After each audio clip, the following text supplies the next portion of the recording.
Why would you do that, Dad? My daughter Sarah's voice hissed over the phone, a perfectly staged performance of panic. All you had to do was keep it. Now look at the mess you've made. Her words were arranged to sound like concern, but I could hear the cold, hard satisfaction underneath. She didn't know I could see the entire architecture of her lie. She didn't know this wasn't a mess. This was a meticulously crafted design, a trap. She thought the watch was her weapon. She had no idea it had just become my blueprint. This wasn't the end of my honor. It was the beginning of her downfall. Before we continue, please subscribe to the channel and let us know where you are listening in the comments. To understand the architecture of my daughter's betrayal, you must first understand the foundation she tried to shatter. It wasn't built of concrete and steel, but of promises and memory. My life, after my wife Eleanor passed, became a study in quiet order. I am an architect by trade, and even in retirement, I see the world in lines, structures, and systems. My days began with the sunrise, a cup of black coffee, and the familiar scent of sawdust from the workshop in my garage. I'd spend hours there, sanding down a piece of reclaimed oak or drafting designs for birdhouses I'd give to the neighborhood kids. It was a simple life, a sturdy one. Each joint I fitted, each line I drew, was a small testament to a principle Eleanor and I had lived by: build things that last. Our daughter Sarah was meant to be the masterwork of that principle. When Eleanor was sick, her last coherent words to me weren't about her own pain, but about our daughter. She gripped my hand, her knuckles frail, and whispered, "Promise me, David. Promise me you'll always be her foundation, no matter what." I promised. It was a promise I carved into the bedrock of my soul, and for years I kept it, even as the distance between Sarah and me grew into a chasm. After she married Ben, a man whose ambition was a thin veneer over a core of profound weakness, her calls became less frequent, more transactional. They were check-ins that felt more like audits. "How's the portfolio doing, Dad? Did you get the roof checked like I told you? Just making sure you're keeping up with your bills." Never. "How are you, Dad?" Never. "Are you lonely?" So on the morning of my 68th birthday, when a courier delivered a small, heavy box of polished mahogany, my first reaction wasn't joy. It was suspicion. There was no return address, but the card inside bore a handwriting I could never mistake, the sharp, elegant, slightly impatient slant of Sarah's script. It held only 5 words. "Happy birthday, Dad. S." Inside, nestled on a bed of black velvet, was a designer watch. The steel gleamed under my kitchen light, its face a complex map of dials and numbers. It was a magnificent piece of engineering, I had to admit. It was also a complete stranger. It was a watch for a man who closed deals on golf courses, a man who measured his worth in quarterly earnings. It wasn't for a retired architect who measured his days by the shifting angle of the sun through his workshop window, but then a flicker of that old, stubborn hope ignited within me. Perhaps this was it, an olive branch, an acknowledgement. Maybe this extravagant, impersonal object was her way of saying she was sorry, that she remembered me. The hope was a fool's errand. I know that now. But a father's heart is the most stubborn architect of them all, always trying to build a bridge over the widest of canyons. That evening, I was celebrating my birthday not with Sarah, but with Marcus Thorne, her father-in-law and my friend of over 40 years. Marcus was the brother I never had. We had seen each other through marriages, births, and the quiet grief of losing our wives. He was a man of simple tastes, but had a flair for the dramatic, a big, booming laugh that could fill any room. When I arrived at his home, he greeted me with a bear hug and a glass of bourbon that could strip paint. "Happy birthday, you old goat!" he boomed, clapping me on the back. 68. At this rate, you might actually outlive that stubborn oak tree in your yard. We sat on his porch, the conversation flowing as easily as the bourbon. It was in that comfortable silence between old friends that I remembered the box in my truck. I brought it in and set it on the table between us. "My daughter's contribution to the festivities," I said, my voice carefully neutral. Marcus whistled as he lifted the watch from its velvet bed. "Good Lord, David, that's a Patek Philippe. Do you know what this is worth? Sarah must be doing very well." His eyes shone with genuine admiration. He turned it over in his hands, appreciating the craftsmanship. "You'll look like a king wearing this." I shook my head, a small, sad smile on my lips. "It's not me, Marcus. You know that. It feels like I'm wearing a costume." I looked at him, at his broad wrist and his natural, unpretentious confidence. "But it would look right at home on you," he laughed, starting to hand it back. "Don't be ridiculous. It's your birthday gift, and my birthday wish is to give it to my best friend," I insisted, pushing it gently back toward him. "Think of it this way. You'll get more joy out of it in a week than I would in a lifetime, and every time you check the time, you'll think of this old goat." His initial protests eventually faded, replaced by a wide, grateful grin. He clasped the watch around his wrist, the polished steel glinting in the dim light. "Well, damn, David. I don't know what to say." "Don't say anything," I said, raising my glass. "Just wear it in good health." In that moment, I felt a sense of peace. I had taken an empty gesture and filled it with the weight of a 40-year friendship. I had turned a symbol of my daughter's distance into a testament of my closest bond. It felt like a small personal victory. I had no idea I had just armed the executioner and handed him the warrant for my own friend's life. The call came 3 days later. It was Clara, Marcus's wife, her voice a frantic, shattered whisper. "David, you have to come. They took him. The police. They just took Marcus away." My blood ran cold. "Took him where? For what?" "I don't know," she sobbed. "Something about a robbery, a stolen watch. Oh, David, he was wearing the one you gave him." The floor seemed to tilt beneath my feet. I drove to the precinct in a haze, my mind refusing to connect the dots. It had to be a mistake, a terrible cosmic misunderstanding. But when I was finally led into a small gray room, the woman sitting across from me did not look like someone who made mistakes. Detective Miller had eyes that could see through drywall and a voice that was calm, professional, and utterly devoid of warmth. She slid a photograph across the table. It was the watch. "Mr. Carter, this timepiece was reported. Stolen a week ago from a private residence in the Heights. It was the primary piece taken in a high-end jewelry theft. Your friend Marcus Thorne was wearing it when he was apprehended this morning." I explained the story, my voice hoarse. "It was a birthday gift from my daughter, Sarah. I didn't want it, so I gave it to him. It was that simple." Detective Miller listened, her expression unreadable. She made a few notes, then she leaned forward slightly, her gaze pinning me to my chair. "Let me see if I have this straight," she said, her tone level. "Your estranged daughter, out of the blue, sends you an incredibly valuable and, as it turns out, stolen watch for your birthday. And your first instinct, instead of questioning it, is to immediately give this very expensive, very hot item to someone else?" She paused, letting the implication hang in the air. "Frankly, Mr. Carter, from where I'm sitting, it looks less like you were being generous and more like you were trying to offload evidence onto a patsy." Patsy. The words struck me like a physical blow. They thought I had used Marcus. The thought was so vile, so antithetical to everything I was, that for a moment I couldn't breathe.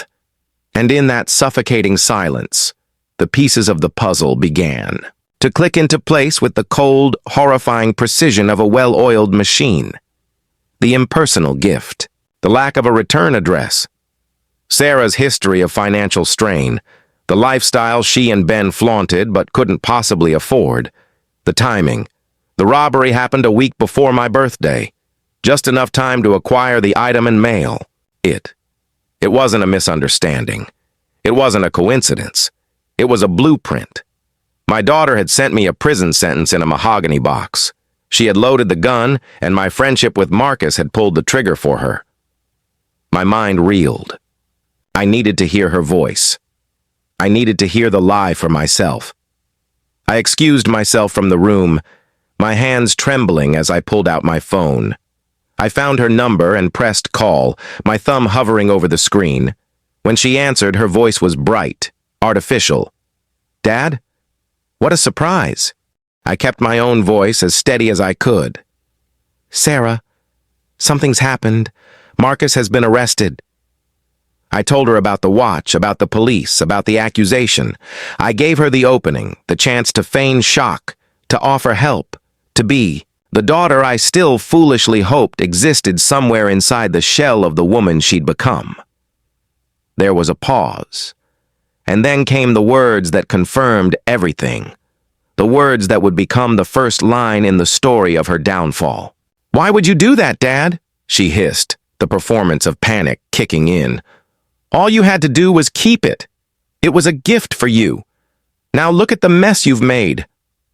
A mess I'd made. Not a tragedy that had befallen my best friend. Not a crime.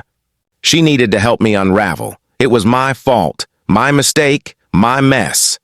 In her world, Marcus wasn't a man, a husband, a father, or my friend. He was just collateral damage in a plan that had gone slightly awry. I hung up the phone, the sound of her false concern echoing in my ears. I walked back into the precinct, but the man who sat back down across from Detective Miller was not the same man who had walked out. The grieving, confused father was gone.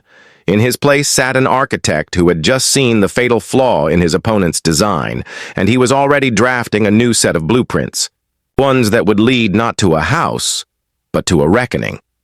The drive home from the police station was a journey through a landscape that had been fundamentally altered. The familiar houses of my neighborhood, the steadfast oak trees, the very curve of the road, they all looked the same, but my perception of them had shifted. I was seeing the world through the lens of betrayal, and it cast long, dark shadows over everything.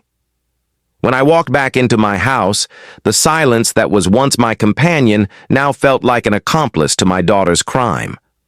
The mahogany box was still on the kitchen table, its polished surface reflecting a distorted version of my face. I picked it up. It was surprisingly light, an empty vessel that had carried so much destruction. I ran my fingers over the gold trim, not with anger, but with a chilling sense of focus. This box was the first piece of evidence in a case I would now be building. My first priority was Marcus. I drained a significant portion of my retirement savings to hire the best defense attorney in the state, a man named Julian Croft. Croft was a bulldog in a tailored suit, with a reputation for dismantling flimsy prosecutions. When I sat in his mahogany-paneled office laying out the facts, he listened without interruption, his steepled fingers hiding his mouth.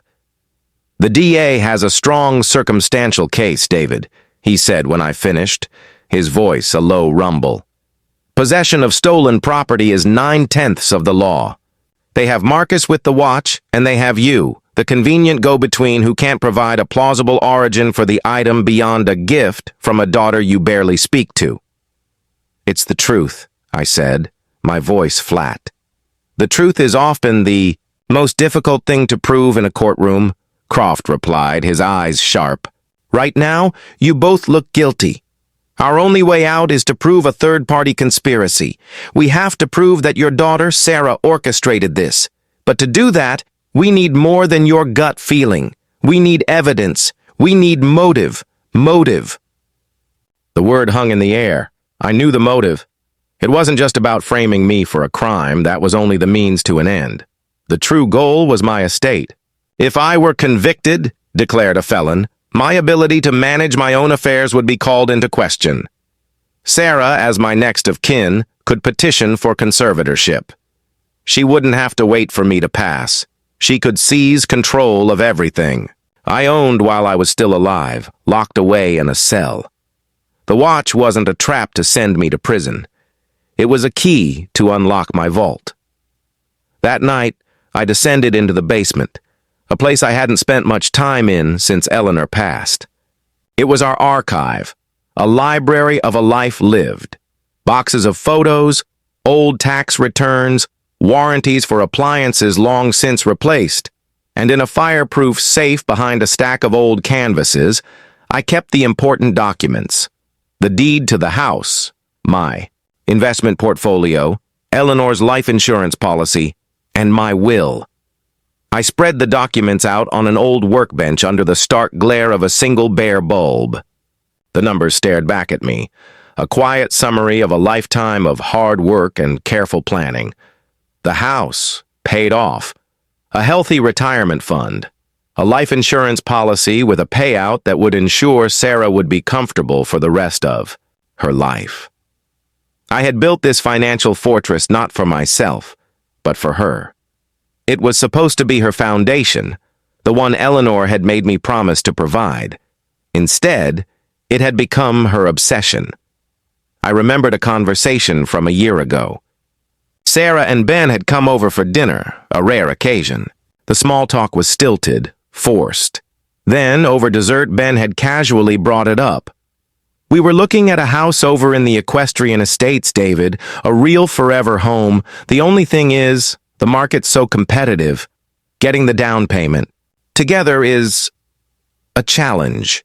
I had smiled politely. "It always is. Your mother and I saved for 10 years for this house." Sarah had jumped in, her voice a little too bright. "Well, things are different now, Dad. It's about leveraging assets. You have so much equity tied up in this place just sitting here." "It's not just sitting here, Sarah," I had replied, my tone gentle but firm. "It's my home. It's where I plan to live out my days." The look that crossed her face was fleeting, but I saw it. It wasn't disappointment. It was impatience, a flash of cold, hard frustration. The look of someone staring at a locked door they desperately wanted to break down. Now, sitting in my basement, that memory felt like a prophecy. She hadn't been asking for a handout. She had been assessing the value of the prize. My transformation began that night under the single bare bulb in my basement.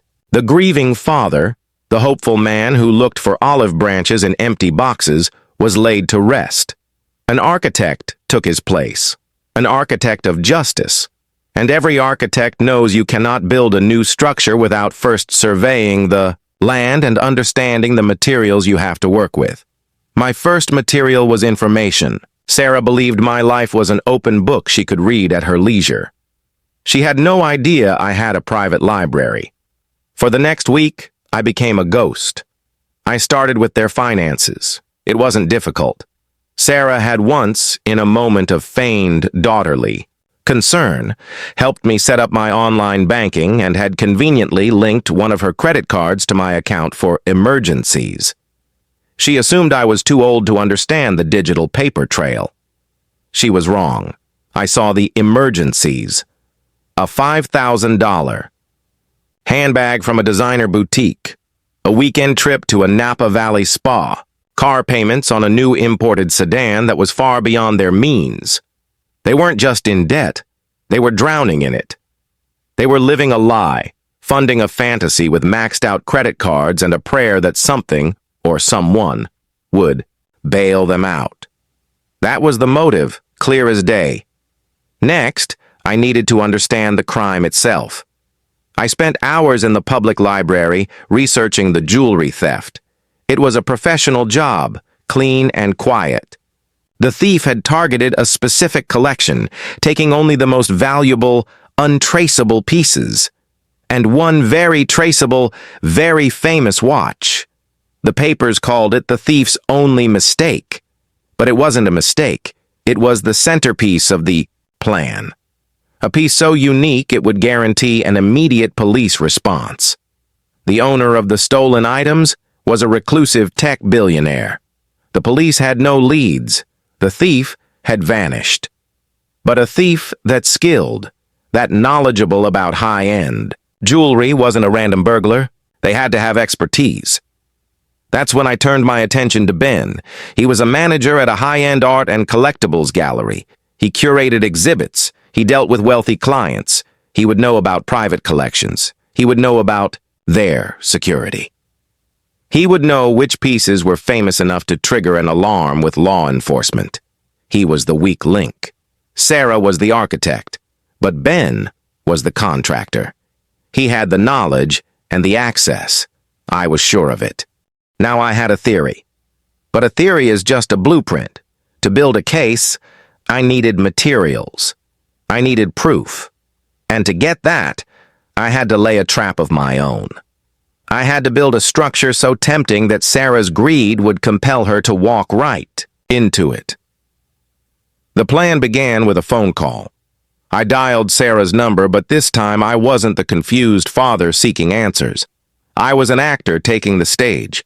I pitched my voice with just the right amount of weary defeat.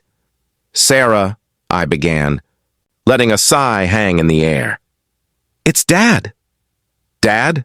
Is everything okay?" Her voice was cautious, wary. "No, not really," I said, my voice cracking slightly. I hated the deception, but it was a necessary tool. "Croft, the lawyer for Marcus, he says it looks bad, for both of us. He needs a massive retainer to even begin to fight this. I don't have that kind of liquid cash." I let the silence stretch. I could almost hear the gears turning in her head. "What are you going to do?" she asked, a feigned note of concern in her tone. "I don't know," I said, delivering the bait. "The only thing I can think of, Eleanor's stamp collection. I haven't looked at it in years. She always said it was her nest egg. I guess it's time to crack it open." Another pause. The stamp collection was real. Eleanor had been an avid philatelist, and her collection was her pride and joy. It was also, as far as Sarah knew, extremely valuable and composed of small, untraceable assets, the perfect kind of wealth to be liquidated quietly. "Oh, Dad, are you sure?" Sarah said, her voice now dripping with false sympathy. "That collection meant so much to Mom." "Marcus means more," I said, twisting the knife of her own making. "I got him into this mess. I have to get him out. I'm meeting a private appraiser on Friday night, a specialist from the city. He's going to value the collection and make an offer on the spot. He deals in cash." Every word was a carefully placed brick in the wall of my trap. A private appraiser. Cash. Friday night. I was handing her a perfect opportunity on a silver platter. An opportunity to get what she wanted, not through the slow, uncertain process of the courts, but quickly, quietly, and directly. "Well, if you think that's what's best," she said, her voice a purr of contentment. "Just be careful, Dad." "I will," I said, and hung up. I sat there in the quiet of my study, the phone resting in its cradle. The bait was in the water. I knew my daughter. I knew the voracious, insatiable hunger that drove her. She wouldn't be able to resist. She would come for the stamps. And when she did, I would be waiting. Not as a father, not as a victim, but as the architect of her undoing. An architect preparing for a critical inspection doesn't leave things to chance. Every load-bearing wall, every electrical connection, every exit path must be meticulously planned and tested. In the 3 days leading up to Friday night, my home was no longer a sanctuary of memories. It became a construction site for a reckoning. The first and most crucial element was an ally. I couldn't do this alone. I needed someone who understood the terrain of deception, someone who could operate in the shadows. I needed a professional. I found him through Julian Croft. His name was Leo Vance, a retired police detective turned private investigator. Leo was my age, but where I was quiet and methodical, he was wiry and restless, with eyes that seemed to take in everything at once. He looked less like a detective and more like a jazz musician who had seen too many late nights. We met in a dimly lit booth at the back of an old diner that smelled of stale coffee and regret. I laid out the entire story, from the watch to the fabricated stamp collection. I didn't hold anything back. When I finished, he took a long sip of his coffee, his eyes never leaving mine. "Let me get this straight," he said, his voice a low, gravelly rasp. "You've built a mousetrap out of your dead wife's hobby, and you want me to help you watch the rat walk into it." "I want you to document it," I corrected him. "I want irrefutable proof. I want her to walk into a room where the only exit leads directly to the consequences of her own actions." Leo cracked a wry smile. "I like your style, architect. Most people in your shoes want revenge. You want a verdict." He slid a business card across the table. "I'm in. But we do this my way. Clean, legal, every wire, every camera by the book. When she takes the bait, I want the evidence to be so airtight it suffocates her." Over the next 2 days, Leo transformed my home. He was a master of his craft. Tiny pinhole cameras were installed, seamlessly integrated into smoke detectors. Bookshelves, even a tarnished silver picture frame that held a photo of Eleanor and me. Audio recorders, small enough to be hidden under the lip of a table, were placed in the study and living room. My house was no longer just a structure of wood and plaster. It was a witness. The stamp collection itself was a work of theatrical art. We used Eleanor's old albums, but filled them with common, worthless stamps. However, tucked into the very front of the main album, I placed a single, authenticated page, a block of 4 rare inverted Jenny stamps I had purchased from a reputable dealer years ago as an investment. It was a legitimate, high-value item. This was Leo's idea. "You can't bait a trap with nothing," he explained as we set up the study. "If she gets caught and the prize is fake, her lawyer could argue it was entrapment, that you lured her under false pretenses. But if she's caught trying to steal a real, verifiable asset, that's not entrapment. That's just theft." The appraiser, of course, was one of Leo's associates, a man with a convincing air of academic boredom and a briefcase full of authentic-looking tools of the trade. The plan was simple. The appraiser would arrive at 7 p.m. He would examine the stamps, declare them to be of extraordinary value, and offer to make a cash purchase. He would then leave, promising to return in 2 hours with the money, giving Sarah a clear window of opportunity. Leo and 2 plainclothes officers, whom Leo had convinced to be on standby through a friendly contact at the precinct, would be watching from an unmarked van parked down the street. My role was the most difficult. I had to be the grieving husband, the desperate father, the frail old man on the verge of making a terrible mistake. I had to sell the performance of a lifetime. Friday arrived with a heavy, overcast sky that mirrored the weight in my chest. I spent the day in my workshop, the familiar act of sanding a piece of maple doing little to soothe the tremor in my hands. This wasn't about catching a stranger, it was about exposing my own child. Every camera lens felt like an indictment of my failure as a father. How had it come to this? How had the little girl who used to fall asleep in my lap, listening to my heartbeat, grown into a woman I was now forced to hunt? At 6 p.m., I called her. My heart hammered against my ribs, but my voice was a carefully constructed mask of anxiety. "Sarah, it's me. The appraiser is coming soon. I'm having second thoughts. This feels wrong. Selling your mother's collection—" "Dad, stop," she cut in, her voice firm but coated in a layer of saccharine sympathy. "You're doing the right thing. This is for Marcus. Mom would have wanted you to do this. Be strong."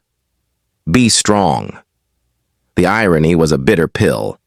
She wasn't coaching me to be strong for myself. She was coaching me to be strong enough to see the plan through, to lay the prize at her feet. "You're right," I said, my voice barely a whisper. "Thank you, sweetheart." I hung up. The trap was set. The bait had been taken. At precisely 7 p.m., the doorbell rang. The appraiser, a man named Mr. Corbin, played his part perfectly. He was meticulous, quiet, and deeply impressed. He spent a full hour examining the stamps under a loupe, making notes, his face a mask of professional concentration. I sat opposite, him, wringing my hands, playing the role of the nervous seller. Finally, he looked up, his eyes wide with what looked like genuine astonishment. "Mr. Carter," he said, his voice hushed with reverence, "this is extraordinary. The inverted Jenny block alone is a museum-quality piece. I am prepared to offer you $250,000 in cash." I let out a shaky breath. "So much?" "It's a fair price," he said, already packing his briefcase. "I'll need to go to my bank's night vault to retrieve the funds. I can be back by 9:30. Is that acceptable?" "Yes," I said, walking him to the door. "That's fine." After he left, I locked the front door, leaving the chain off. I walked back into the study where the albums lay open on my desk. A silent invitation.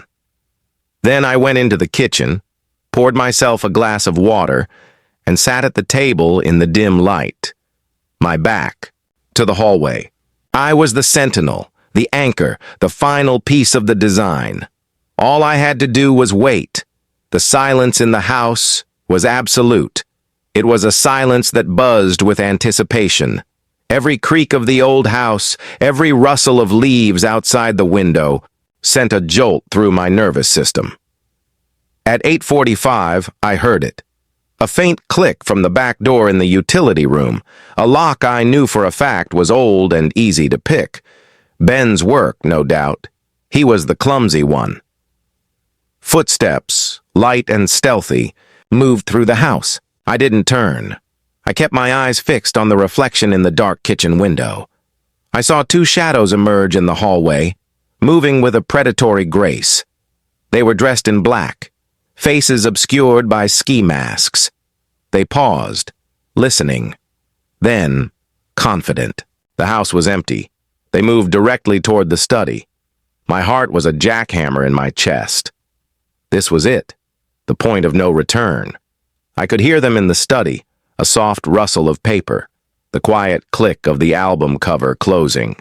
They had what they came for. I pushed my chair back, the sound scraping loudly in the silent house. The shadows in the hallway froze. I stood up and slowly walked to the study doorway, my hands trembling not with fear, but with a terrible, resonant sorrow. I flipped on the light. Sarah and Ben stood there, frozen in the sudden glare. Ben dropped the stamp album, its pages fluttering, to the floor. Sarah stood rigid, her eyes wide with shock and fury visible through the holes in her mask. I didn't shout. I didn't rage. My voice, when it came, was quiet, cold, and heavy as a tombstone. "Looking for this?" I asked, gesturing to the scattered stamps on the floor. "Like the watch box, Sarah. Another empty gift." She ripped off her mask, her face a contorted mask of disbelief. You knew." "I know everything," I said, stepping aside to reveal the small, blinking red light of the camera on the bookshelf. "I know about the watch. I know about your debt. I know you framed my best friend and left him to rot. I know you saw my love not as a gift, but as a vault to be cracked open." Ben started to stammer, babbling about mistakes, about desperation. But Sarah's eyes were locked on mine, burning with a venom that eclipsed all reason. "You did this to us!" she screamed, her voice echoing in the small room. "You were always so selfish with your money, with your love. You forced us to do this." "No," I said, my voice cutting through her rage like a diamond through glass. "I gave you everything. The one thing I didn't give you was permission to destroy me. You mistook my kindness for weakness. You thought the foundation was crumbling." I took a step forward, the full weight of my authority, my fatherhood, my righteous anger finally unleashed. "You forgot one thing, Sarah. I am the architect, and I know exactly how to bring the whole structure down." As if on cue, the front door burst open. Leo and the two officers flooded into the room, their movements swift and professional. "Police! Hands where I can see them!" Ben collapsed into a sobbing heap on the floor. But Sarah just stared at me, the hatred in her eyes so pure, so absolute it was the last, most terrible truth between us. As they cuffed her, her last words to me weren't an apology. They weren't a plea. They were a curse. "You will regret this," she spat. I stood there, watching them lead my daughter away, the wreckage of her life scattered at my feet like the worthless stamps on the floor. I didn't feel victory. I didn't feel relief. I felt the profound, aching silence of a demolition. The old structure was gone. And I was left standing alone in the rubble. There is a unique silence that follows a demolition. It's not a peaceful quiet. It's a ringing silence, filled with the ghosts of what once stood. After the police cars pulled away, taking my daughter and her husband into the cold blue night, I was left in that silence. My house, which hours before had been a meticulously designed stage, now felt like a battlefield after the war had ended. The overturned chair, the scattered stamps, the lingering scent of Sarah's expensive perfume mixed with the acrid smell of fear. It was all evidence of a victory that felt exactly like a loss. Leo stayed behind. He moved through the rooms with a quiet efficiency, directing a forensics team that dusted for prints and collected evidence. He didn't offer platitudes or congratulations. He simply placed a heavy hand on my shoulder. "You did what you had to do, David," he said, his voice a low gravel. "Now comes the hard part." He was right. The trap had been sprung, the criminals caught. That was the simple mechanical part of the equation. The hard part was the human fallout, the tangled wreckage of relationships, and the long, arduous process of seeing justice through to its conclusion. The first order of business was Marcus. The next morning, armed with the undeniable video evidence of Sarah's confession and the foiled burglary, Julian Croft walked into the district attorney's office. It was, as he later described it to me, a very short meeting. By noon, all charges against Marcus Thorne were dropped. I was waiting for him when he stepped out of the county jail, blinking in the unexpectedly bright sunlight. He looked 10 years older, the booming laugh silenced, his shoulders slumped. He didn't speak at first. He just walked over to me and wrapped me in a hug that conveyed more than words ever could. Gratitude, relief, and a shared unspoken grief for the children we thought we knew. She really did it," he murmured into my shoulder, his voice thick with disbelief. "My own son's wife." "Yes," I said, my own voice hoarse. "She did." We drove back to his house in silence. When we arrived, Clara ran out, her face a mess of tears, and threw her arms around him. Watching them cling to each other, I felt a pang of profound loneliness. I had saved my friend, but I was returning to an empty house, a house now haunted by the choices of my only child. The news of Sarah and Ben's arrest spread through our small, interconnected community like a shockwave. It was the lead story. On the local news, the headline on the town paper: "Architect's daughter and son-in-law arrested in connection with high-profile theft." The story was a sanitized, factual account, but the whispers that followed were not. I became a figure of pity and morbid curiosity. Neighbors who used to wave from their driveways now offered strained, sympathetic smiles. People at the grocery store would stop and stare, whispering behind their hands. They saw me as a victim, the poor old father betrayed by his greedy daughter. They didn't understand. I had stopped being a victim the moment I decided to fight back. I was the architect of this outcome. I had laid the foundation, drawn the plans, and overseen the construction of her downfall. And that knowledge was a heavy burden to carry. Sarah and Ben were released on bail, paid for by a second mortgage on the forever home they had been so proud of. The trial was set for 3 months away. In the interim, the battle shifted from hidden cameras and secret recordings to the cold, formal theater of the legal system. Their lawyer, a slick, high-priced shark from the city, immediately went on the offensive. The narrative he began to weave was insidious. Sarah, he claimed, was the victim of a manipulative, controlling father. I was a bitter old man, resentful of her success, and angry that she had built a life separate from mine.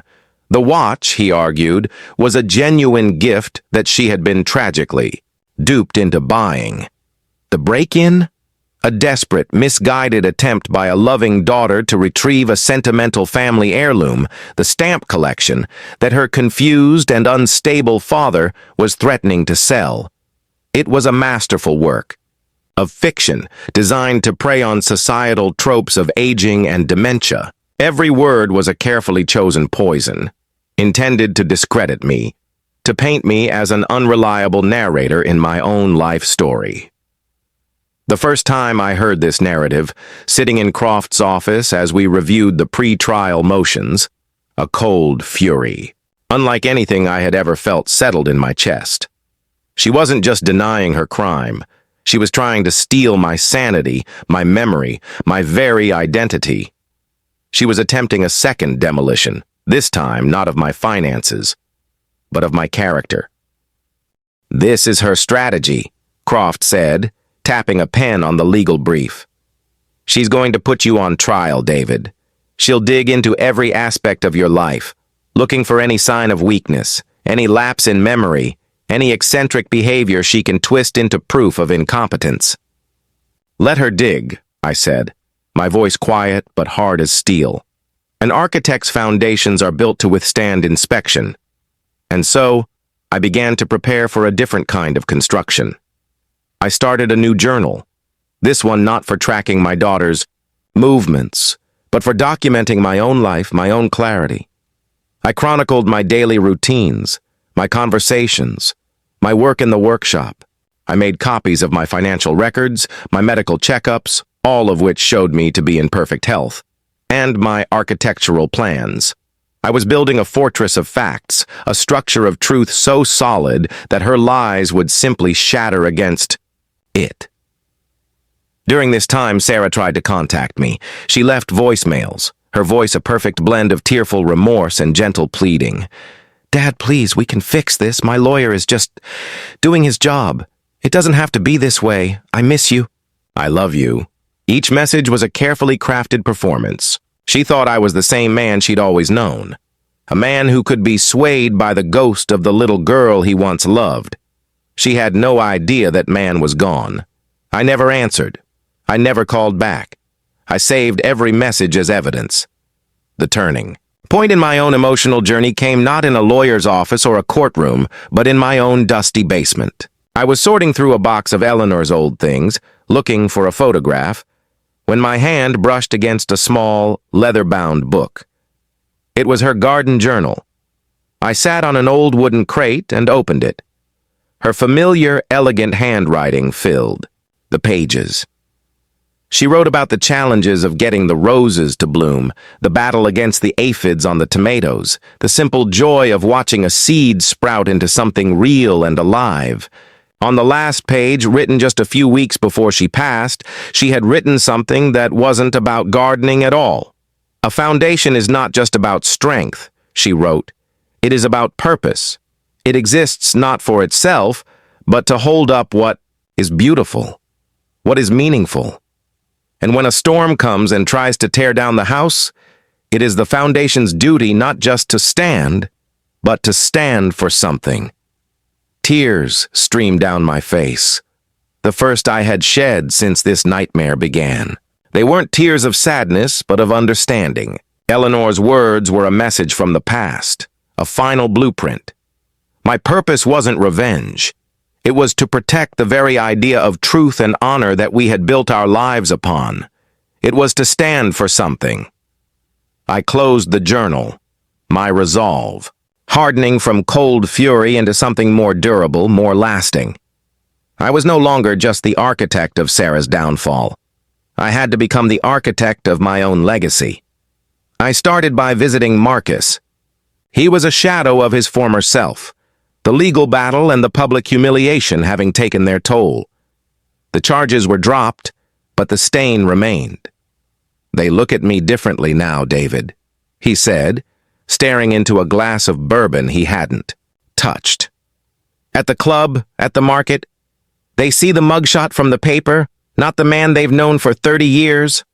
Then we have to remind them, I said, my voice firm. The next day, I took out a full-page ad in the local newspaper. It wasn't an attack on Sarah. It was a public letter. In it, I spoke of my 40-year friendship with Marcus Thorne. I spoke of his integrity, his generosity, his character. I detailed the story of the watch, explaining it as a gift given in the spirit of friendship. I didn't accuse Sarah directly. I simply stated the facts. That the watch was later found to be stolen, and that Marcus was an innocent man caught in a tragic circumstance.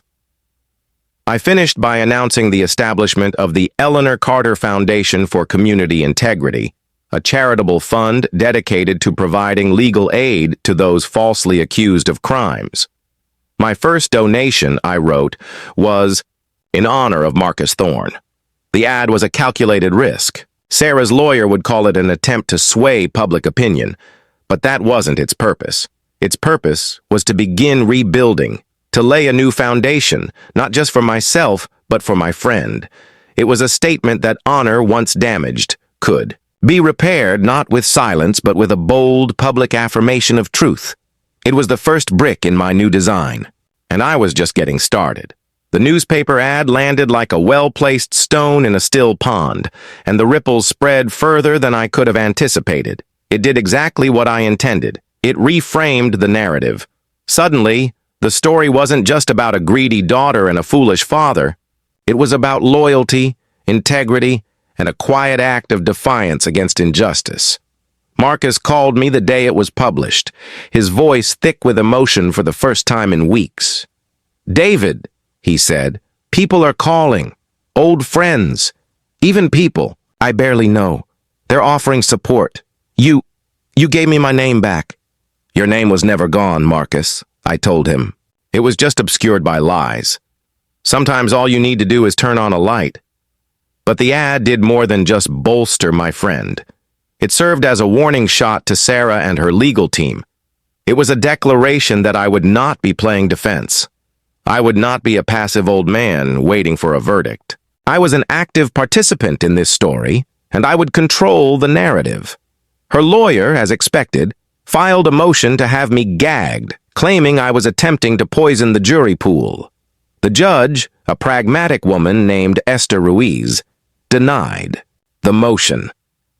"Mr. Carter is not on trial here," she stated in her ruling. "He is for now a witness and an alleged victim. He has a right to defend his own character." It was a small victory, but it was a crucial one. It affirmed that my voice still mattered. While Sarah's team was busy trying to silence me, I was focused on dismantling their primary weapon, the assault on my mental competence. Her entire case rested on the idea that I was a confused, forgetful, old man. To counter this, I needed to do more than just present medical records. I needed to demonstrate, in a tangible and public way, that my mind was not just sound, it was formidable. I had spent my entire life as an architect. My legacy was written in blueprints and buildings all over the state. Many of my original, hand-drawn, plans were archived at the local university's architectural library. I contacted the dean of the architecture school, a woman I had known professionally for years, and proposed an idea, a guest lecture series for the graduate students. I would speak on the principles of structural integrity from buildings to life. The dean was enthusiastic. My name, despite the recent notoriety, still carried weight in my field. The lecture was scheduled for 2 weeks before the trial was set to begin. It was an open event, advertised in the university bulletin and the local paper.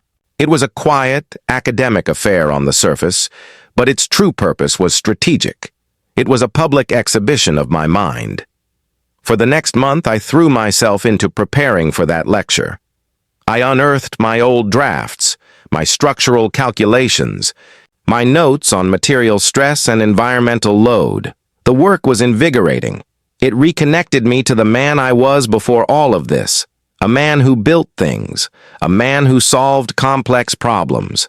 The dust of grief and betrayal began to recede, replaced by the clean, sharp scent of graphite and drafting paper. I was in my element. The night of the lecture, the hall was fuller than I expected. It wasn't just students and faculty. I saw faces from the community, neighbors, even a few local reporters discreetly taking notes in the back.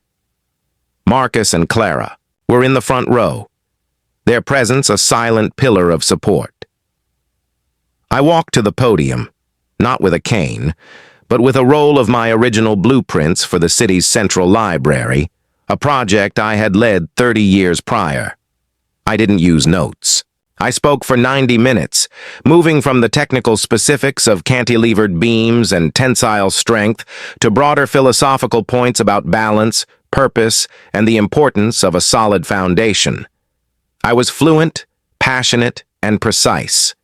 I walked the audience through complex engineering challenges, sketching equations on the whiteboard from memory. I told stories of construction site challenges, of battles with city planners, of the quiet satisfaction of seeing a design become a reality.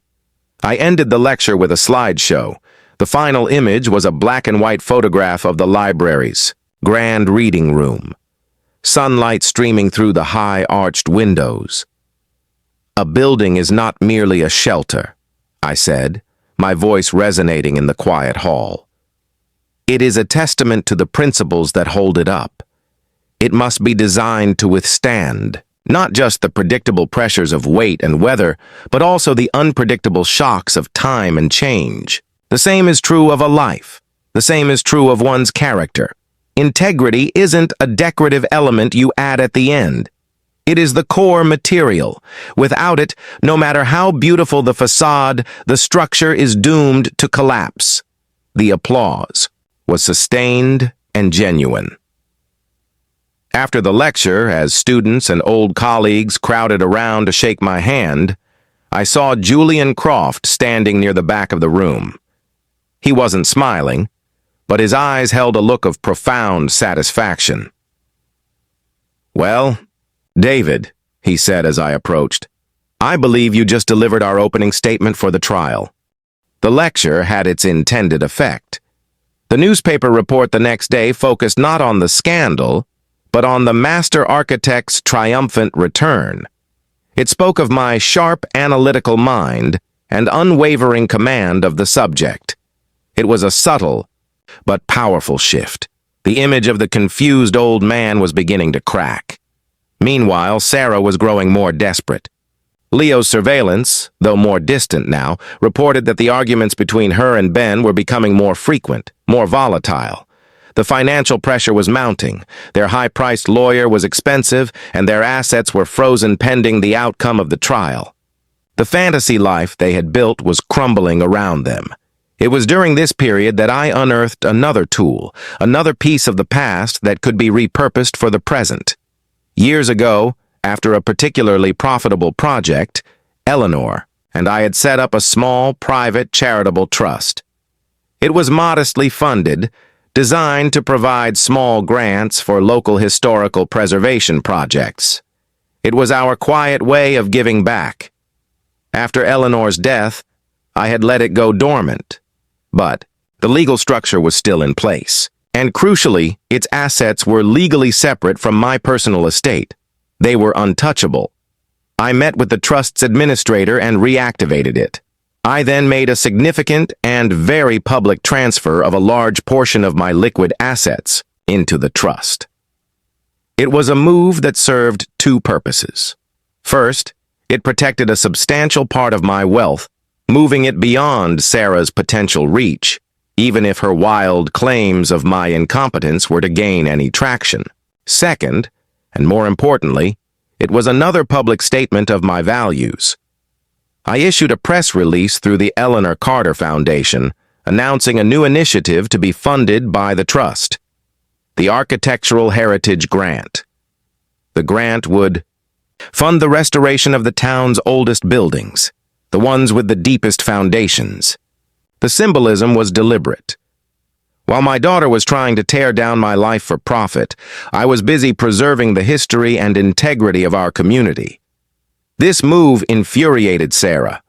Croft forwarded me a copy of a furious letter her lawyer had sent accusing me of fraudulently transferring assets to spite his client. It was a baseless accusation, and we both knew it. The trust was decades old, its purpose legitimate. Her anger was not the anger of someone who had been wronged. It was the raw, impotent rage of a predator who sees her prey cleverly moving itself, out of reach. I was no longer just defending.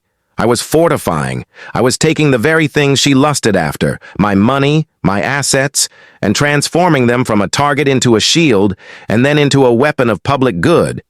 I was showing the world, and more importantly, showing the court, that I was a man of purpose, a man of sound mind, a builder, not a destroyer. The final piece of my pre-trial strategy involved Ben. I knew he was the weak point in their alliance. Sarah was driven by a cold, narcissistic greed. Ben, on the other hand, was driven by fear. Fear of Sarah, fear of failure, fear of being exposed as the fraud he was. I believed that under the right pressure, he would break. I didn't approach him directly. That would be too risky. Instead, I used the information I had. I knew from my initial investigation that the art gallery he managed was in financial trouble. I asked Leo to do a deep dive. What he found was a pattern of mismanagement and, more damningly, a series of creative accounting practices that bordered on embezzlement. Ben had been cooking the books for years to cover his own lavish spending and bad investments. I didn't go to the police with this information. Not yet. Instead, I sent it, anonymously, to the majority owner of the gallery, a formidable old woman named Eleanor Vance. No relation to my Eleanor, a coincidence that felt like a sign. I included a simple note. You should have your accountants take a closer look at the last 5 years of your gallery's books. Some of your collection may be funding a criminal defense. I had no idea if she would act on it. It was a shot in the dark. But I knew that a woman who had built a successful gallery from the ground up would not take kindly to the idea of being stolen from. I had planted another seed. This time not in the court of public opinion, but in the heart of Sarah's own camp. Now all the pieces were in place. My public persona was re-established. My assets were protected.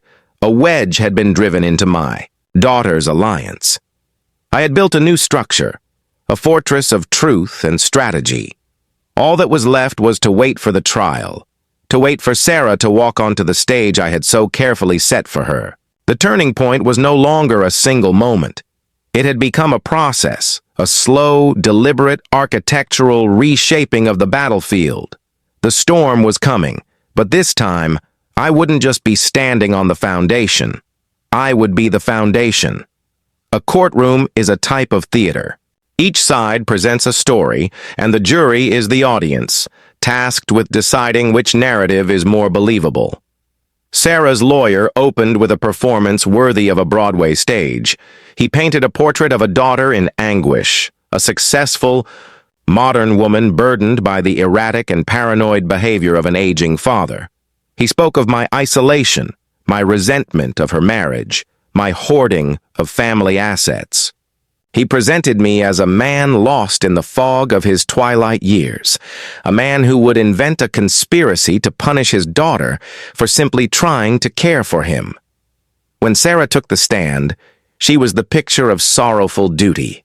Dressed in a conservative, navy blue suit, her hair pulled back neatly, she wept as she described my alleged lapses in memory. She told a fabricated story of finding the stove on, of me getting lost on a walk in my own neighborhood.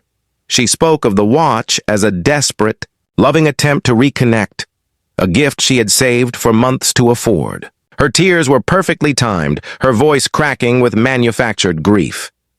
It was a compelling performance. I watched the jury. A few of them looked at me with expressions of pity. For a moment her fiction was working. But a well-built structure, is designed to look beautiful. Its true test comes when the load is applied, and Julian Croft was about to apply the full weight of the truth. Our case began not with an attack, but with a quiet, methodical presentation of facts.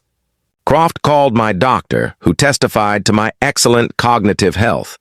He called the dean of the architecture school, who described my lecture with glowing admiration. He called Marcus and Clara, who spoke of my character, my loyalty, my clarity of mind. Each witness was a carefully laid stone, building a foundation of my competence and integrity. The turning point came when Ben was called to the stand.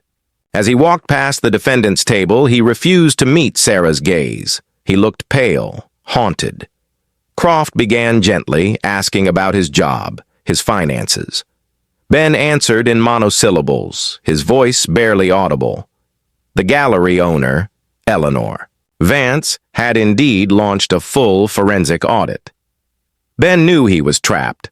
Croft then projected a series of documents onto the courtroom screen, bank statements, credit card bills, all detailing the extravagant lifestyle he and Sarah were living. "Mr. Thorne," Croft asked, his voice sharp, "could you explain to the court how you and your wife, on your combined reported incomes, could afford this $500,000 mortgage, these European vacations, these $5,000 handbags?" Ben stammered, We have investments. Investments that, according to these brokerage statements, have lost over $100,000 in the last year, Croft countered, clicking to the next slide. "The numbers don't add up, do they?" Ben was crumbling. His eyes darted toward his wife, a silent plea. Sarah stared back, her expression a mask of icy fury. There was no help for him there. Croft moved in for the final push. "Let's talk about the week of the jewelry theft, Mr. Thorne. You were responsible for curating the collection at the Vance Gallery, which included a private showing for the very billionaire whose home was robbed 3 days later. You had access to his security details, his private collection inventory, didn't you?" It was part of my job," Ben whispered. "And it's just a coincidence that the one item stolen that was instantly recognizable, the Patek Philippe watch, ended up in your father-in-law's possession just a few days later?" Ben broke. It wasn't a sudden explosion, but a slow, quiet collapse. His shoulders slumped and he began to weep, his face in his hands. "It was Sarah's idea," he sobbed, the words tumbling out in a torrent of guilt and fear. "All of it. She said it was the only way. She said he was old, that he wouldn't miss the money. She found the thief. She planned the delivery. I just went along with it. I was afraid of her." The courtroom erupted. The judge hammered her gavel. For order, Sarah sat frozen, her face ashen, the beautiful facade finally, irrevocably shattered. She stared at her husband with a look of pure, murderous hatred. He had been her accomplice, her tool, and now he was her accuser. But I knew this wasn't the end. Ben's confession implicated her, but a jury could still see it as one co-conspirator turning on another to save himself. I needed to connect the crime not just to her plan, but to her hand. That came when the recordings were played. First, the voicemails she had left me, her voice dripping with false love and concern, now sounding sinister in the sterile courtroom. Then, the pièce de résistance, the video from the night of the break-in. The courtroom was silent as the footage played on the large screens. They saw her, dressed in black, her face contorted with greed and adrenaline as she searched my study. They heard my voice, calm and steady, confronting her. And then they heard her own words captured in crystal-clear audio, screaming, "You forced us to do this!" It was no longer a matter of his word against hers. It was a matter of her own words, her own actions, convicting her. When the lights came up, Sarah was no longer looking at her husband or her lawyer. She was looking at me, and in her eyes I saw the final, terrifying truth of who my daughter had become. There was no remorse. There was no regret. There was only the cold, hard fury of an architect whose masterpiece of deceit had been demolished. The jury was out for less than 2 hours. The verdict was a foregone conclusion. Guilty. Guilty of conspiracy. Guilty of perjury. Guilty of masterminding. A crime that had ruined lives. As the verdict was read, she didn't cry. She simply stood, and for the first time she looked small. A hollowed-out structure, its beautiful facade stripped away to reveal the rotten framework within. The true moment of poetic justice, however, came at her sentencing. The judge, having reviewed all the evidence, including the anonymous tip that had led to the audit of Ben's gallery, looked down at Sarah from the bench. "Ms. Thorne," she began, her voice cold, "you have shown a remarkable talent for design and execution. You crafted a plan that was both intricate and cruel. You treated your father's love and your husband's weakness as mere building materials for your own selfish desires. You seem to believe that your intelligence places you above the simple, foundational rules of right and wrong." She paused, letting her words sink in. "Therefore, I find it fitting that your sentence should reflect the nature of your crime. It is the judgment of this court that you will serve a term of no less than 15 years in a state penitentiary.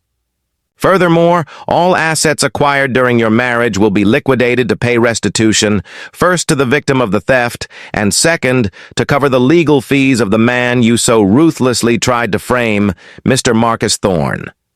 She wasn't finished. "And finally," the judge said, looking directly at me for a moment before turning her gaze back to Sarah, "pursuant to the charter of the newly established Eleanor Carter Foundation for Community Integrity, a portion of the liquidated funds will be seized and donated directly to the foundation to help other victims of such malicious prosecution."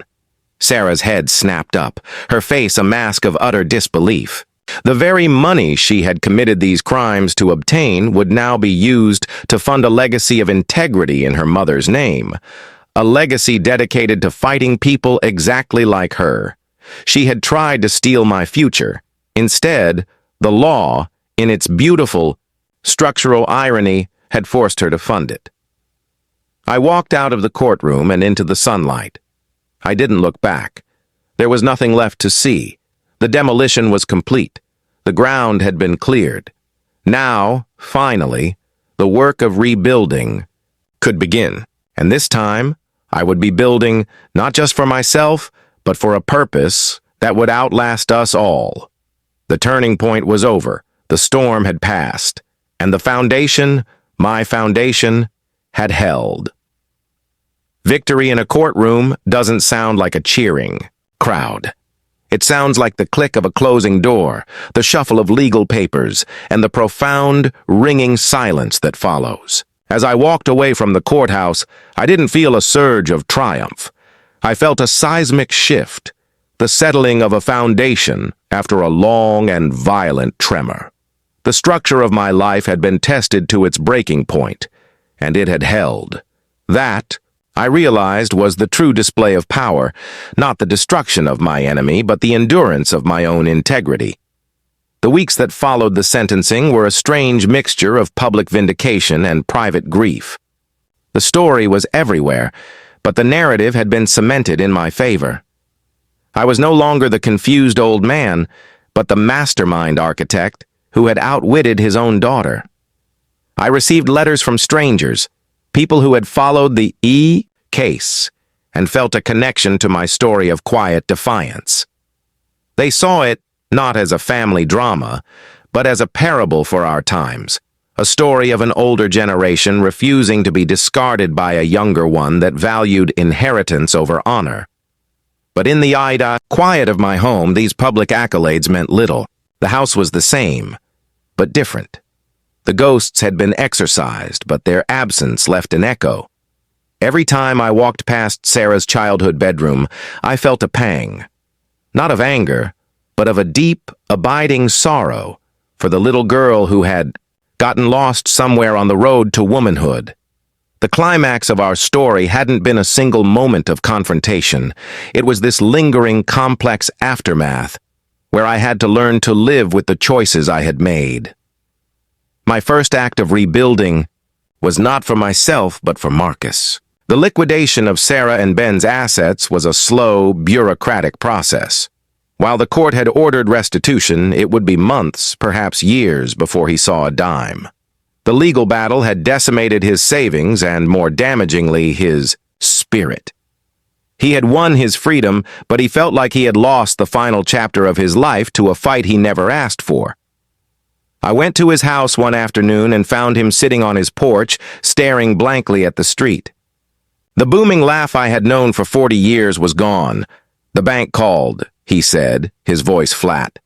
"They're foreclosing on the business. I can't make the payments." His business was a small, bespoke furniture shop, a passion he had turned into a livelihood. It was his legacy. I sat beside him and placed an envelope on the small table between us. He looked at it, then at me, with tired eyes. "What's this, David? More legal papers?" "No," I said quietly.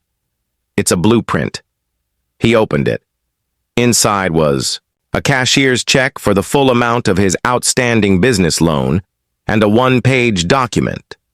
It was a proposal, drafted on my own architectural letterhead. It proposed a new partnership, Carter and Thorne Artisans. I would invest the capital to save his business and expand his workshop. He would continue to be the master craftsman. Together, we would design and build custom furniture, combining my architectural eye with his unparalleled skill with wood. He stared at the papers, his hands trembling. "David, I can't accept this. This is your retirement. This is everything you have left." "No, it's not," I replied, looking him in the eye. "Everything I have left is right here. My friend, my honor. Marcus, for months I was consumed with tearing something down. Now, I need to build something. Let's build this together." Tears welled in his eyes, the first I had seen him shed through this entire ordeal. He didn't speak. He just nodded, a silent agreement that was stronger than any contract. That handshake on the porch was the true climax of my victory. It wasn't about the destruction of Sarah, it was about the reconstruction of my friend. It was a display of power not over another person, but in service of one. Our new venture, Carter and Thorne Artisans, became my focus. We spent our days in his workshop, a place that smelled of cedar and potential. The rhythmic work of sanding, measuring, and joining wood was a kind of therapy. We didn't talk much about the trial, or our children. We spoke of dovetail joints and the grain of cherry wood. We were two old craftsmen, finding solace not in words, but in work. We were building things that were honest, solid, and beautiful, everything my relationship with my daughter had ceased to be. Meanwhile, the Eleanor Carter Foundation began its work. The initial funding, as mandated by the court, came from the sale of Sarah's designer clothes, her luxury car, and the very house she had betrayed me to obtain. The irony was not lost on me. The fruits of her greed were now being used to plant seeds of justice for others. The foundation's first case was helping a young single mother who had been falsely accused of fraud by a predatory employer. When we secured her acquittal and helped her find a new job, I felt a sense of purpose that no stock portfolio could ever provide. My power was no longer just about protecting myself. It was about empowering others. One afternoon, I received a letter. The envelope was plain, the handwriting unfamiliar. It was from Ben, writing from a low-security prison where he was serving a shorter sentence in exchange for his testimony. It was not a letter asking for forgiveness, for which I was grateful. It was a letter of explanation, however flawed. "Dear David," he wrote, "I know there are no words that can fix what I helped break. I don't write to ask for anything, only to tell you something I should have said on the stand. I knew about the watch from the beginning. Sarah told me it was the perfect plan because you loved her too much to ever suspect her. She saw your love as a weakness, a blind spot she could exploit. I went along with it because I was weak and she was strong, and I was terrified of losing the life she had built for us, even if it was a lie." He went on to describe the mounting pressure, the fear, the way her initial greed had curdled into a cold, obsessive rage when I refused to be a pawn in her game. "The moment I truly knew we were lost," he wrote, "was the night of the break-in. When you turned on that light, you weren't angry. You were disappointed. And in that moment, I realized we hadn't just been caught trying to steal some stamps. We had been caught trying to steal the soul of a good man. And there's no bail for a crime like that." He ended the letter by saying he was taking trade classes in prison, carpentry. He said it was the only thing that felt honest anymore. He didn't ask for a reply. I folded the letter and placed it in a drawer. It didn't absolve him, but it did something else. It confirmed the fundamental principle of my counteroffensive. Sarah's greatest miscalculation was believing my love for her was a vulnerability. She never understood that love, true love, isn't a weakness. It is the ultimate structural support. It can bear immense weight, and when it is betrayed, it doesn't just shatter. Sometimes it hardens into something unbreakable. Resolve. My true power, the power that had won this war, wasn't my intellect or my strategy. It was the very love she had tried to weaponize against me. It was the love for Eleanor that made me honor her memory. It was the love for Marcus that made me fight for his name. And it was the lingering, wounded love for the daughter I had lost that made me demand a justice that was clean, absolute, and undeniable, because she deserved nothing less than the full, unvarnished truth of her own choices. A few months later, Julian Croft called me. "David," he said, "I have the final accounting from the liquidation of Sarah's assets. After all the restitution and fees, there is a small amount left over. Legally, it's hers, to be held in a trust until her release." "What do you want to do with it?" I thought for a moment. I could have let it sit there, a meager nest egg for a future she had thrown away. But that felt like an incomplete design. The structure of this story needed a final, load-bearing beam. There's an organization that provides skilled trade training. For inmates, isn't there? I asked. "Carpentry, masonry, electrical work." "Yes," Croft said, a note of surprise in his voice. "The Second Chance Builders Program." "That's the one," I said. "Please draft the paperwork. I want all remaining funds to be donated to that program, anonymously." It was the final act of my architectural design. I was taking the last remnants of her broken life and using them to help other broken people learn how to build again. It was the ultimate display of my power, not to punish, but to repurpose. To take the rubble of a demolition and use it to lay the foundation for something new, something that might, in its own small way, make the world a little stronger. The seasons turned. The raw, jagged edges of the trial began to soften, not with forgetting, but with the slow accumulation of new days, new routines. The climactic moments of a story are loud and dramatic, but the true measure of a life is found in the quiet rhythm of what comes after. My power, I was learning, wasn't a weapon to be wielded in a single decisive battle. It was a tool to be used day after day in the patient, often thankless, work of reconstruction. The workshop at Carter & Thorne Artisans became my sanctuary. Marcus, freed from the crushing weight of debt and false accusation, rediscovered his old passion. The booming laugh began to return, first in short bursts, then in the full-throated roars I remembered. We didn't build furniture, we crafted it. Each piece was a conversation between my designs and his hands. We used reclaimed wood, old barn beams, discarded flooring, and gave it a new purpose. There was a quiet symbolism in our work that we never spoke of, but both understood. We were taking what had been forgotten or thrown away and revealing the strength and beauty that still lay within. Our little business began to flourish. An article in a regional design magazine praised our work for its foundational honesty and structural integrity. The journalist, of course, had no idea how deeply those words resonated. We weren't just building tables and chairs, we were building a testament. Our waiting list grew, and soon we had to hire 2 young apprentices, eager kids from the local trade school, to help us keep up with the orders.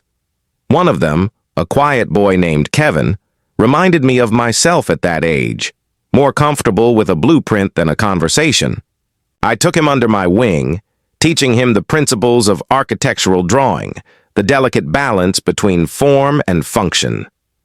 One afternoon, as we were working on a draft for a new dining table, he looked up at me, his eyes full of a nervous respect.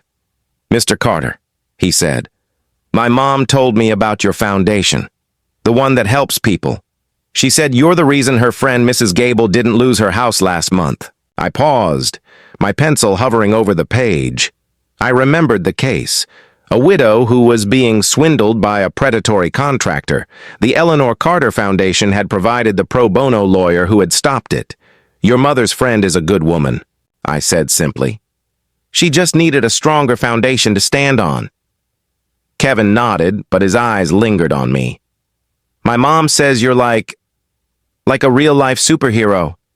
I let out a soft laugh, the sound surprising even myself. "Hardly, son. A superhero can fly.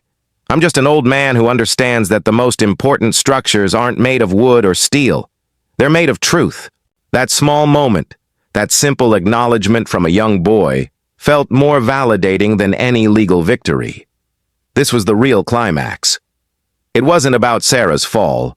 It was about the positive, tangible impact I could now have on the world. My power was no longer defined by my daughter's betrayal, but by my own capacity for contribution. The foundation itself grew, its work funded by the slow, steady liquidation of Sarah's former life. It was a strange, almost surreal process. Every few months, Croft would send me an update. The sale of her imported sports car funded a legal clinic for the elderly. The auction of her designer handbags paid for a public defender in a wrongful conviction case. The final sale of her forever home, the one she was willing to destroy my life for, endowed a permanent scholarship at the local law school for students dedicated to public interest law. I never attached my name directly to these acts, always, attributing them to the foundation in Eleanor's memory. I had no interest in being seen as a philanthropist. My goal was simpler. I was taking the energy of a destructive act and reversing its polarity. I was transforming the selfish into the selfless. It was a kind of architectural alchemy, turning the lead of my daughter's greed into the gold of community support. I still had no contact with Sarah. She was a name in a file, a number in the correctional system. She refused my requests to visit, and her letters, when they occasionally came, were not sent to me but to Julian Croft.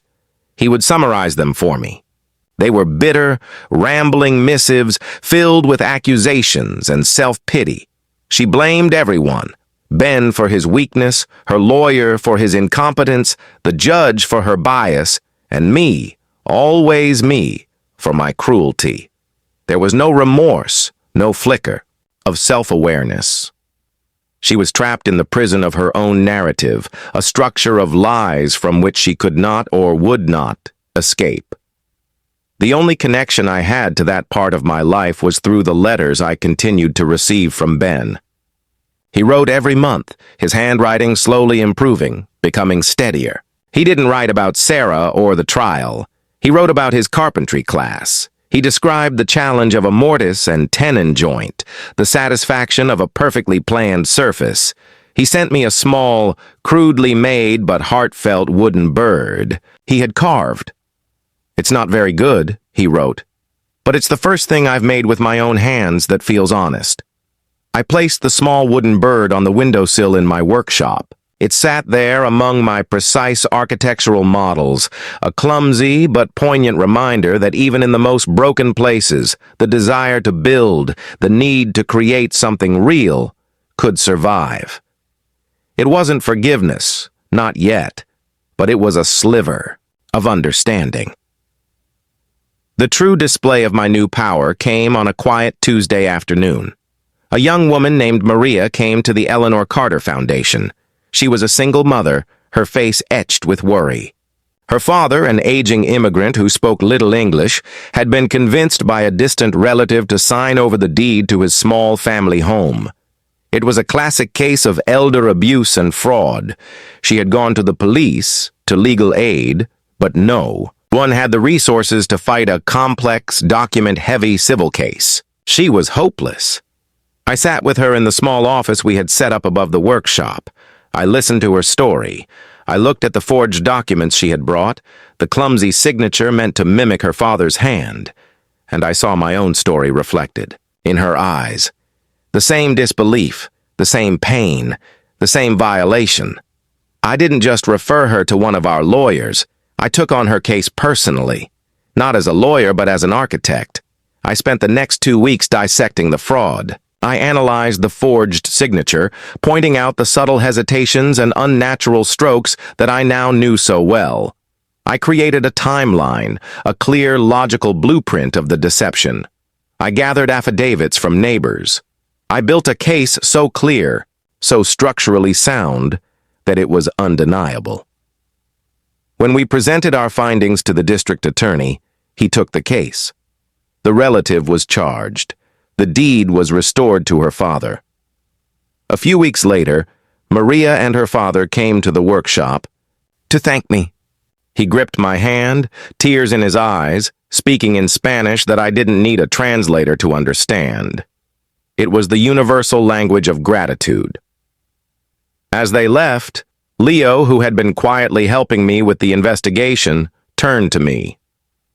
"You know," he said, a rare, genuine smile on his face.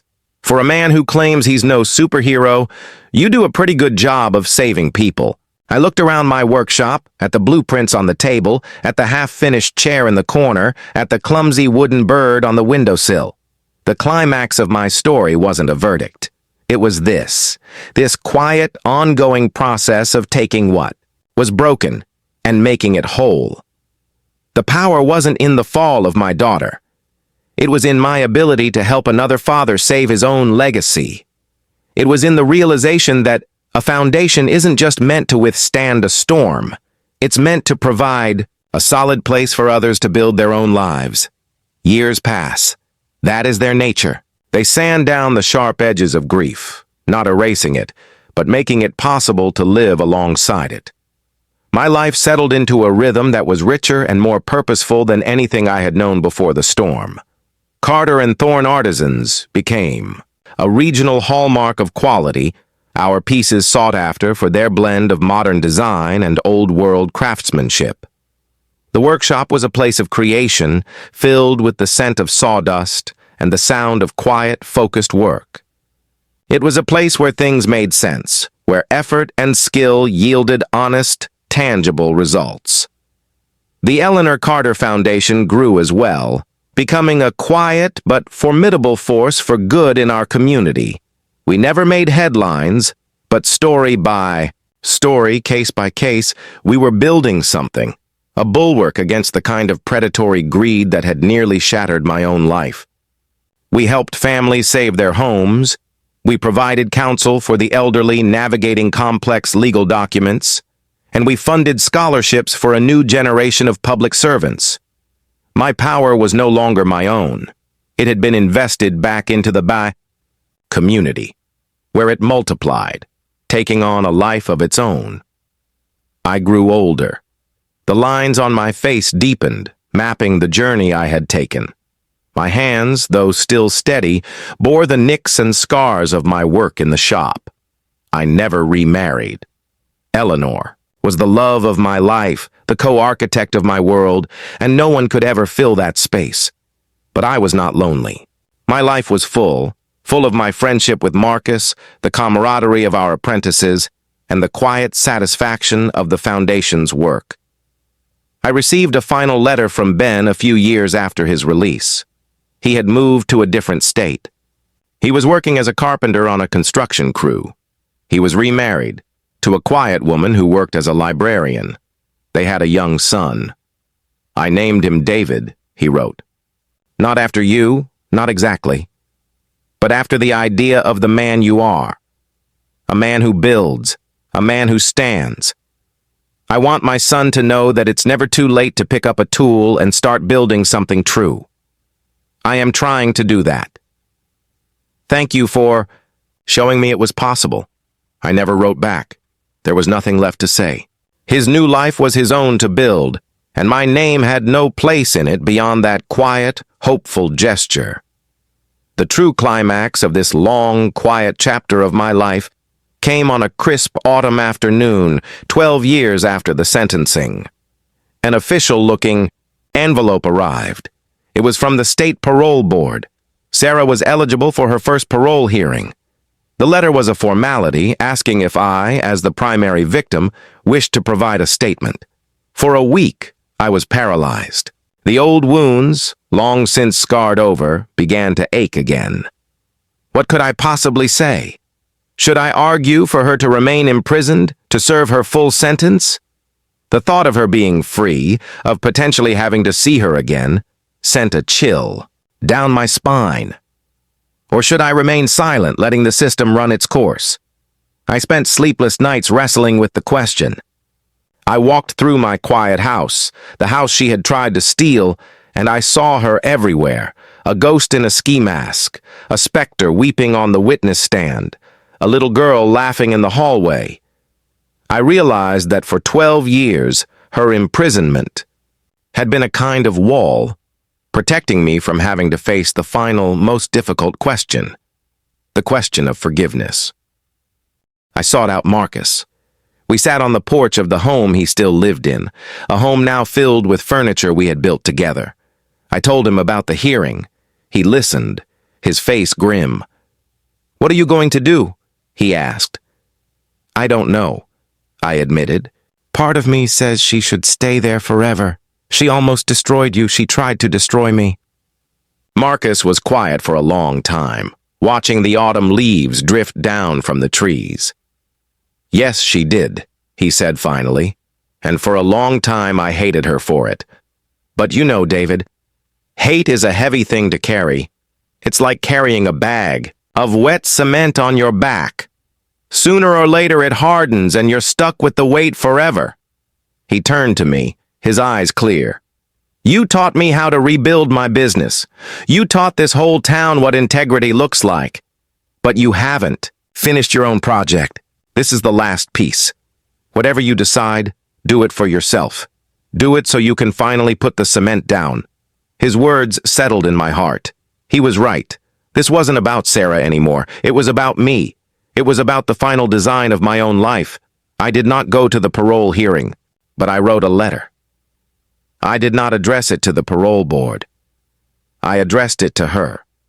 I spent a full day drafting it, not with anger or accusation, but with the calm, quiet precision of an architect. "Dear Sarah," I wrote, "for 12 years, I have tried to understand the choices you made. I have failed. I do not understand the person you became. Perhaps I never will. I do not write this letter to offer you a forgiveness that I do not yet feel. Forgiveness is a word too small for the chasm between us. Instead, I write to tell you what I have done with the life you tried to take. I have built a business with my best friend. I have built a foundation that protects the vulnerable. In your mother's name, I have tried to take the rubble of what you destroyed and build something that will last. Something that stands for the principles you discarded. Your actions had consequences, not just for you, but for me. They forced me to become a different man, a stronger man, a man who understands that power is not about control or acquisition, but about contribution. In a strange, painful way, your attempt to demolish my life forced me to completely redesign it, and the new structure is more sound than the old one ever was. I will not speak against your parole. I will not speak for it. Your freedom is no longer my concern. My life is no longer your inheritance to claim or your obstacle to overcome. It is simply my own. My final wish for you is not that you regret what you did to me, but that you won. Find the courage to build something honest for yourself. That is a freedom no prison can deny you, and no parole board can grant you. I sealed the envelope and sent it to her lawyer to be given to her before the hearing. I felt a sense of release, as if I had just signed off on a final complex blueprint. I had said what needed to be said. I had defined my own terms. I had taken back the last piece of power she held over me, the power to define my own peace. She was granted parole. I learned of it not from the news, but from a short, formal letter from the board. I don't know where she went. I don't know what she did. She never tried to contact me again. Our story was over. The silence that followed was not the ringing silence of a demolition, but the peaceful, settled quiet of a completed work. One day, years later, I was in the workshop showing Kevin's son, now my own apprentice, how to read a complex blueprint. The mail arrived, and with it, a plain white envelope with no return address. Inside was a simple card. On the front was a photograph of a beautifully crafted wooden birdhouse, intricate and perfectly balanced. Inside, there was no signature, just a single neatly printed sentence. "Thank you for teaching me how to build." I stood there in the quiet of my workshop, the card in my hand, the scent of sawdust in the air. I didn't know for sure who it was from. It could have been from Ben. It could have been from one of the men in the prison trade program. Or maybe, just maybe, it was from a woman far away who had finally picked up a tool and started to build something true for herself. I would never know. And I realized, in that moment, that it didn't matter. The climax of my life wasn't a verdict or a letter or a single act of justice. It was this quiet, enduring peace. The knowledge that in the end, after all the betrayals and all the battles, the builder had outlasted the demolisher, and the foundation had held. There's a saying in architecture that a building is never truly finished. It lives, it breathes, it settles into its foundation, and it changes with the seasons and the people who inhabit it. I have found the same is true of life. The grand, dramatic moments, the courtroom verdicts, the shocking betrayals, they are merely the loud, disruptive work of the construction phase. The true living, the real substance of a story, happens in the quiet years that follow, in the way the structure weathers the slow, persistent passage of time. After Sarah's parole, my life did not change externally. The sun still rose over the oak tree in my yard, the coffee still brewed with its familiar aroma, and the scent of cedar still clung to my clothes from the workshop. But internally, a final settling had occurred. The letter I had written to her, the one that offered not forgiveness, but a final, definitive boundary, had been the last structural beam I needed to put in place. It supported a new kind of peace, one that was not dependent on her absence or her presence, but solely on my own sense of self. Carter and Thorne Artisans continued to be a source of immense joy. Marcus, with his health fully restored and his spirit renewed, became even more of an artist in his later years. Our furniture was no longer just functional, it was narrative. We began a series we called the Foundation Collection, each piece crafted from reclaimed architectural timber, wood that had its own history, its own story of endurance. An old floor joist from a demolished 19th century schoolhouse became the leg of a dining table. A weathered beam from a storm-damaged barn was transformed into a stately mantelpiece. Each piece came with a small engraved brass plaque that told the story of the wood's origin. It was a philosophy that resonated deeply with our clients. They weren't just buying a piece of furniture. They were buying a piece of history, a symbol of resilience. In a world of disposable, mass-produced goods, we offered something with weight, with substance, with a soul. It was, in its own way, a quiet protest against the very emptiness that had driven my daughter to her desperate acts. She had chased the ephemeral gleam of a designer watch, while we were busy honoring the enduring strength of old wood. The Eleanor Carter Foundation also entered a new, more mature phase. We had become an established part of the community's fabric. We weren't just a reactive force, stepping in after an injustice had occurred. We became a proactive one. We started running free workshops for senior citizens, teaching them how to read complex contracts, how to spot the red flags of financial scams, and how to protect their assets. I would often lead these workshops myself. Standing in front of a room of my peers, men and women with life stories etched into their faces, I felt a profound sense of connection. I wasn't an architect lecturing from a podium. I was just David, a man who had navigated a treacherous landscape and now wanted to share the map. I used my own story, carefully and anonymously, as a case study. I spoke of the danger of misplaced trust, the deceptive language of legal documents, and the importance of having a clear, unassailable plan. Your life's work, I would tell them, is a structure you have spent a lifetime building. Do not let anyone convince you that you are no longer qualified to be its chief architect. The response was overwhelming. People would come up to me afterward sharing their own stories of worry, of subtle pressures from family, of the quiet fear of losing control. In helping them fortify their own foundations, I was continually reinforcing my own. My experience with Sarah had been a singular, painful trauma, but the principles I had learned in that battle were universal. The power I had claimed for myself was now something I could give away, and in giving it, I found it only grew stronger. The years continued to spool out. Marcus eventually retired, passing the master craftsman's torch to Kevin, our first apprentice, who had become a son to him in all but name. I stepped back from the day-to-day operations as well, content to serve as a consultant and a mentor. I found I was a better teacher than I had ever been an architect. There is a clarity that comes, with age, a desire to pass on not just knowledge but wisdom. My life was a quiet tapestry woven from these simple, meaningful threads. The morning light in my workshop, the rich smell of old wood, the grateful handshake of a stranger I had helped, the easy laughter of my friendship with Marcus. I did not think of Sarah often. She was a closed chapter, a finished blueprint filed away in the archives of my past. But one day, a letter arrived that forced me to reopen it, if only for a moment. It was from the warden of the women's correctional facility where she had served her time. It was a formal, impersonal note, informing me of an optional restorative justice program the prison was offering.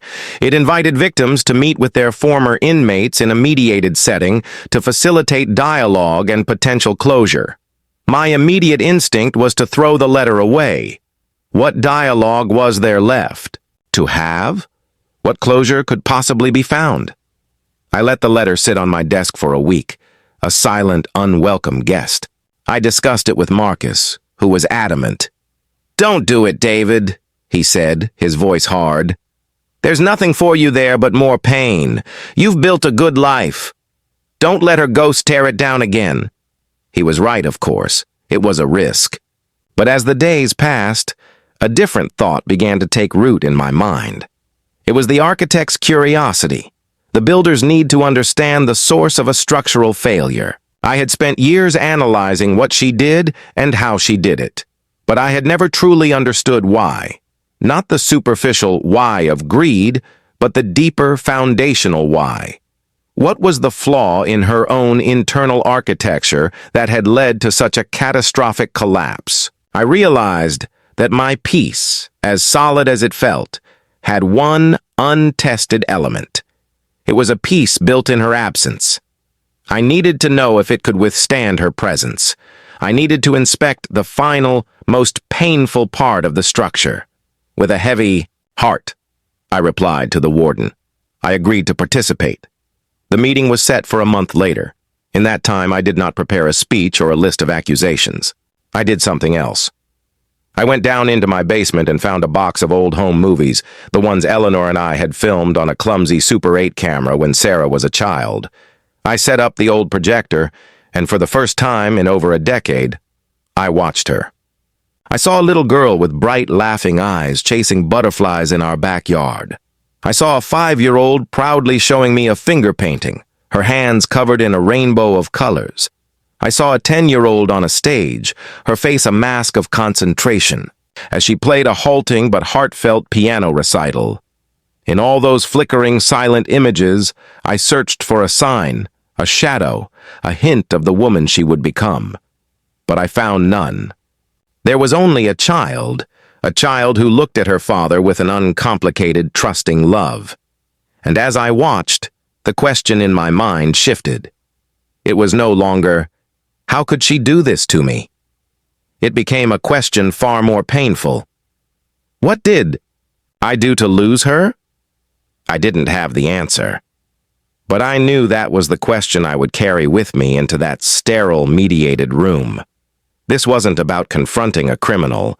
It was about facing a ghost. Not just her ghost, but the ghost of the father I had been, and the father I had failed to be. The resolution of my story wasn't about her sentence. It was about my own. The room the parole board provided was small, gray, and utterly devoid of character. It was a space designed for function, not feeling, furnished with a simple table and 4 chairs. 2 mediators, a man and a woman with calm, practiced expressions, were already seated. I sat opposite them, my hands resting on the cool metal of the table. I felt a strange sense of detachment, the way an architect feels when visiting a site. For a final, critical inspection, I was here to assess the damage, to understand the failure, and to sign off on the project one way or another. The door opened, and she was led in. The 12 years had been both kind and cruel. The sharp, ambitious edge in her eyes was gone, replaced by a deep, weary resignation. She was thinner, and her face, stripped of the expensive cosmetics and confident expressions she once wore, looked its age. There were faint lines around her eyes and mouth, blueprints of a life lived in shadow. She wore the standard-issue gray uniform of the facility. The designer suit was gone. The performance was over. This was just Sarah. She didn't look at me, at first. She sat down, her gaze fixed on the scuffed surface of the table. One of the mediators began to speak, explaining the rules of the meeting, but I barely heard them. My focus was on the ghost sitting across from me. When the mediator finished, a heavy silence filled the room. Sarah still wouldn't look up. I knew then that any accusation, any anger from me would be pointless. It would be like yelling at the rubble of a collapsed building. The destruction was already complete. I decided to start not with the crime, but with the foundation. I've been watching home movies lately, I said, my voice quiet, steady. Super 8, no sound. You were 5, chasing a kite in the backyard. You had this look on your face, pure, unadulterated joy. I've spent 12 years trying to understand what happened to that little girl. What happened to us? For the first time, she slowly lifted her head. Her eyes, when they finally met mine, were filled with a profound, shimmering sadness. The cold, calculating fury I had last seen in the courtroom was gone. In its place was just loss. That little girl was trying to catch something she could never reach, she whispered, her voice rough from disuse. The kite was always just a little too high. She took a shaky breath. You and Mom, you were perfect. Your life was this perfectly designed structure. Everything was about integrity, honor, building things that last. I grew up in that house, and I never felt like I could build anything that good. All I ever did was make a mess. This was not the excuse I expected. It was a confession, but of a different kind of crime. I looked at Marcus and his family, she continued, her voice gaining a sliver of strength. They were messy. They laughed too loud. They spent money they didn't have. But they seemed happy. Easier. I wanted that. I wanted the beautiful house without the decades of patient work. I wanted the legacy without the labor. I was so tired of trying to live up to your blueprint. So you decided to burn it down instead, I said.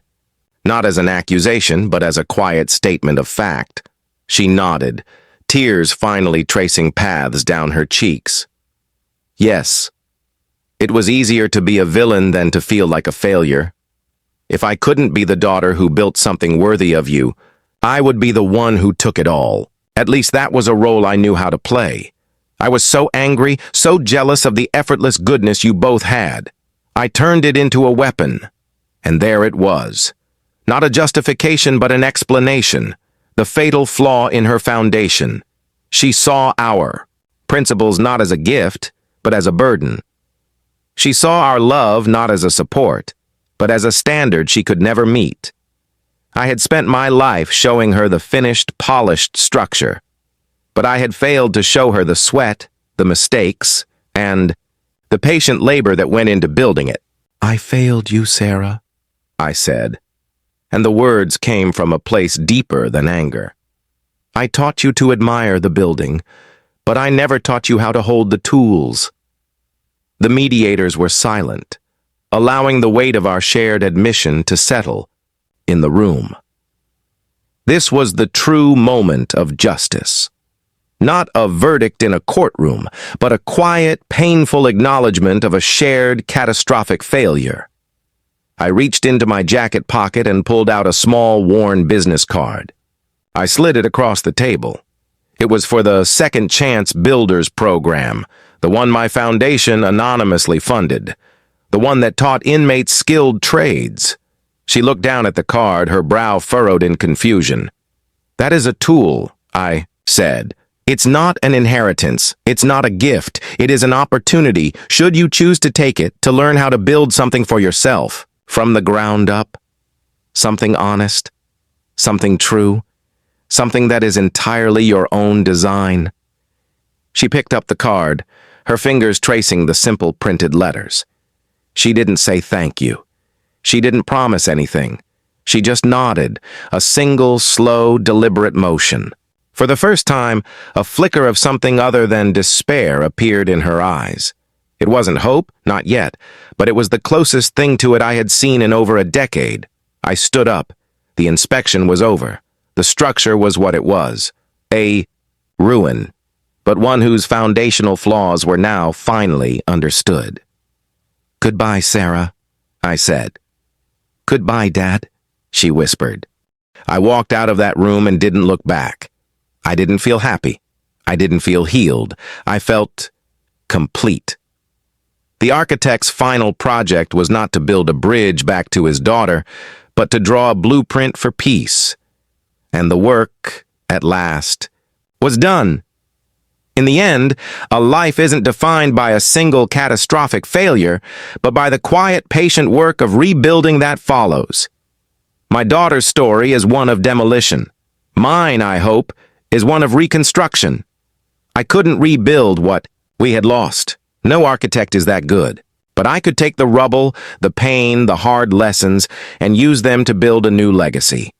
One founded not on blood, but on the simple, enduring principle that even after the most violent storm, a man can still choose to pick up a tool and build something that will stand for something good in the world. Thank you for joining us for this story of justice and reconstruction. If you found value in David's journey, please show your support by hitting the like button, subscribing to the channel, and clicking the notification bell so you never miss a story. We'd love to hear your thoughts in the comments.